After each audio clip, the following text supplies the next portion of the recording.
it's Alice, and I somehow seem to have accumulated quite the new stack of books lately, so let's do a book haul. I love how I say somehow as if I am not fully responsible for myself and for getting all of these books, but anyways, I have so many exciting new books and I want to show them to you, so we should just jump into it. Let's start with just some general fiction books. The first one is one I'm sure you've seen around, or at least I've seen it so many places that I just had to get it. It's Yellowface by R.F. Kuang. And first of all, this cover is striking. There's something about these kinds of covers that just really get me. Like, it's quite simple, but it's very effective. And the first time I saw this book, I immediately thought like, I wonder what that book is about. The story also sounds so good. It's about two rivaling authors who, I think they graduate from Yale together, and they're both published. They publish their debut novels in the same year, but one is obviously doing quite a lot better than the other, and there seems to be a lot of jealousy involved in that. Then, the more successful author dies in a tragic accident, and somehow the one that's left behind manages to get a hold of this other person's just finished book and decides to steal it and publish it under her name and just pretend that she wrote it. In this whole thing, there also seems to be a conversation about race, and there seems to be like a lot of appropriation going on, and there's a whole discussion around that, which I've tried to stay away from too many reviews, but I've gotten word of some of it and it sounds very interesting. You might also know that R.F. Kuang wrote Babel, which if you've been on BookTube, I'm sure you've seen it. And I really enjoyed that book, and I especially enjoyed the writing. So I'm sure that this is just going to be absolutely amazing. I'm really excited to see her write something a little bit different. Then we've got another book that sounds absolutely amazing, although this one is in Norwegian. It's 11% by Maren Uthaug, and this is a dystopian novel, and it sounds so interesting. We meet a Danish society that is a matriarchy, and the men have been reduced to 11% of the population, which is just about how much you need in order for like the species to survive, and the men are kept in these institutions, so they're locked away and they're just kept there to breed. You may think that that sounds slightly familiar, and you would be right. This has been described as sort of like an opposite Handmaid's Tale, and you know when I heard that I just had to read this. All I really know is that like the concept of the story, and that I think we follow 4 different women, and all of their lives get entangled because of this child who happens to be a boy. I'm really looking forward to this. It sounds just up my alley. The only thing that I am slightly worried about is that this is written, like it's translated from Danish, I think, but the Norwegian version is in, for those of you who know what this is, nynorsk. This is basically like in Norway, we have 2 official written forms of our language. So we have like the regular one that most people use, and most books are in this written form, and then we have a dialect form. And they're both like, they're similar, but it's like different enough that you have like separate classes with it in like school and stuff to learn how to write it and read it. And a lot of people hate having that in school. But like, I haven't read a book in the dialect form since I was in school, and I wonder if it's gonna trip me up or not. Obviously it is relatively similar, and I feel like I should get it, but it'll be interesting. Then we've got some books that I would describe in one form or another as adventure, and the first one even has adventure in the title, and it immediately caught my eye. It's The Adventures of Amina al-Sirafi, and I got this beautiful hardback edition, and it also has these amazing end papers, which is very exciting. And this sounds amazing. It promises magic, mayhem, sorcery, forbidden artifacts, ancient mysteries, and best of all, pirates. You know I had to get that. I also know that we're following a female main character in here, and honestly, this book sounds like I made a list of things that I would like in a book, and some deity just bestowed it on me and went, here you go.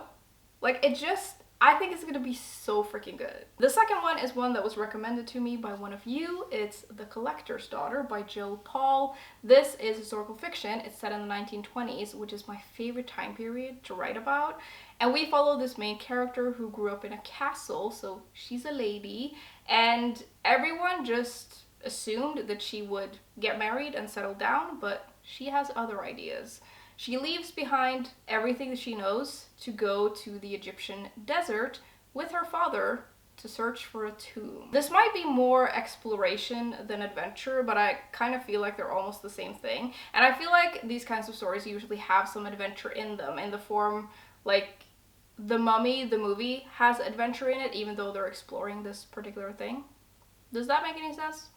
Either way, there's also something about a curse in here, which is very interesting, and this just sounds perfect for me. Another book that I got because one of you recommended it to me, which, by the way, I, like, every once in a while I will ask for certain kinds of recommendations, and you guys always deliver. Like, I'll always get some comments with, like, books I've never heard of before, and it's so much fun.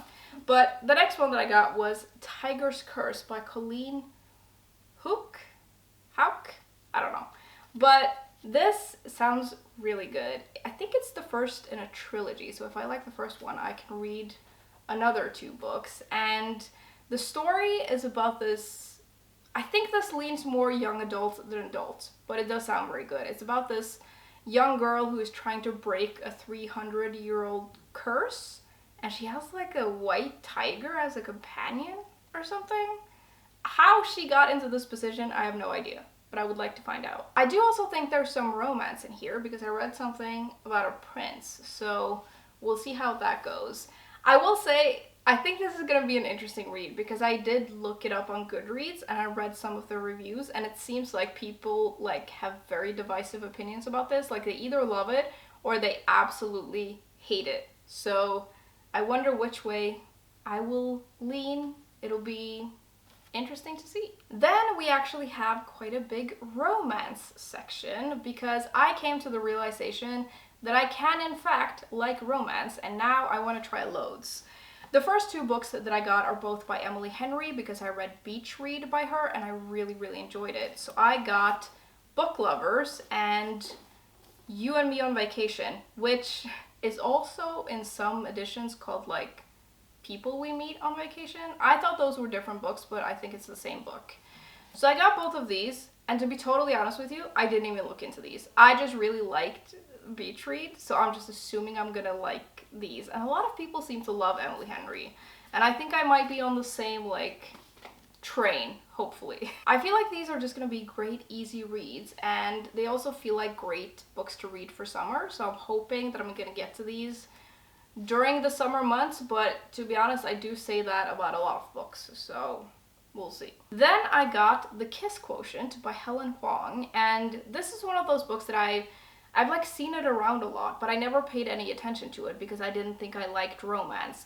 But it's one of those titles that I've seen enough that I remember it. We follow a main character in here who is obsessed with math, and she has this job where she makes more money than she knows what to do with, but she hasn't been very successful in the dating department, and she doesn't have a lot of experience within it. And I think, if I remember correctly, she's kind of like on the spectrum, and she wants to like learn more about it, I guess, so she decides to hire a professional to help her figure this thing out. That's all I really know. It sounds interesting, and I'm interested to see like the representation and just what it's gonna be like. Again, I'm just trying different things in the romance genre to find out what I like, so I'm gonna try this. Another book that I've heard quite a lot about is The Spanish Love Deception, which I think we follow this woman in here who has told her family that she has a boyfriend, but she doesn't. And then she gets invited to her sister's wedding, which is in Spain. So she needs to find someone who's willing to go to Spain with her to like pose as her boyfriend. And I think she ends up going with someone that she just absolutely loathes, which sounds like a fun premise to me. It also sounds a little bit like enemies to lovers, which is a trope that I really, really like. Or like, they're not really enemies, but like they don't like each other and then they end up liking each other. I quite like that trope, so This will be interesting. This is a little bit of a chunkier book though, so I'm hoping there's more to it than just the romance, because I think 400 pages of this might be a little much, but I'm excited to try it. Last of the romance books, I got a book based entirely on what it looks like. It's Love in the Time of Serial Killers by Alicia Thompson. And the thing that drew me to this is that it just looks and seems a little bit different than a lot of the other romance books that I see around. And I thought it might have something a little bit different to offer, so I just want to try it, but it could also be terrible. Who knows?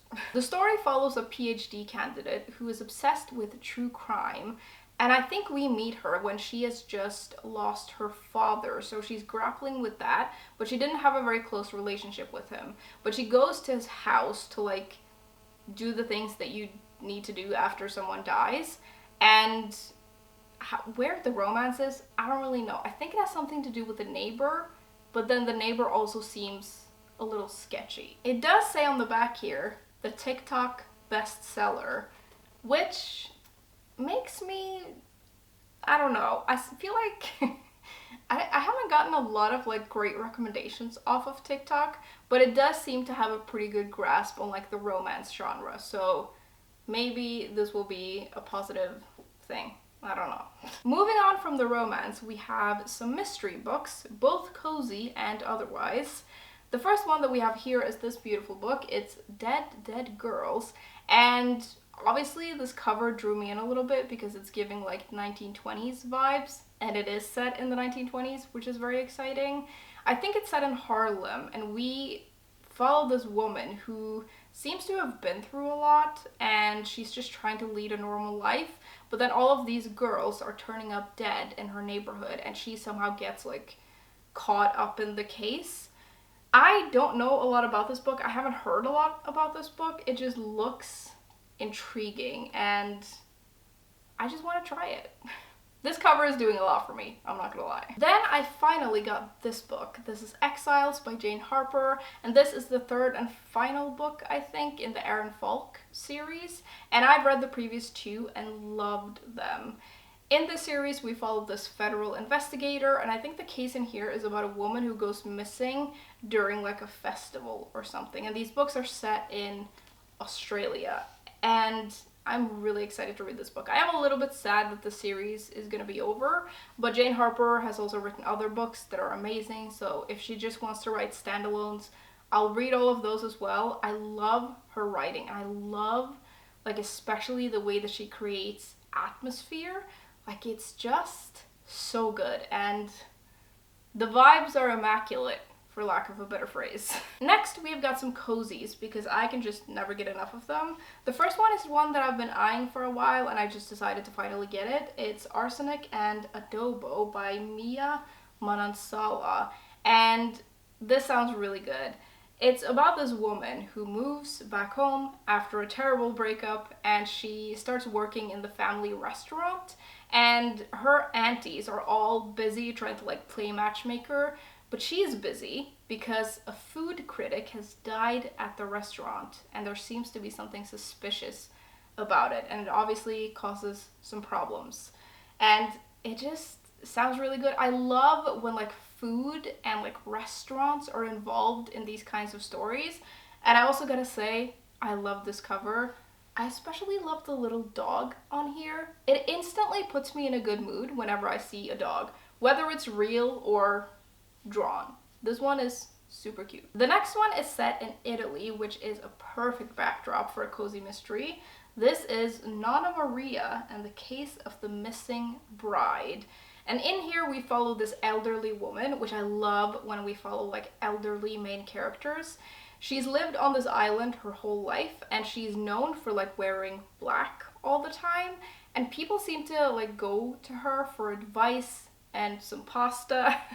And she just seems like the kind of character that knows everybody's business, which might come in handy when this woman goes missing and this guy dies at sea, and these things are somehow connected.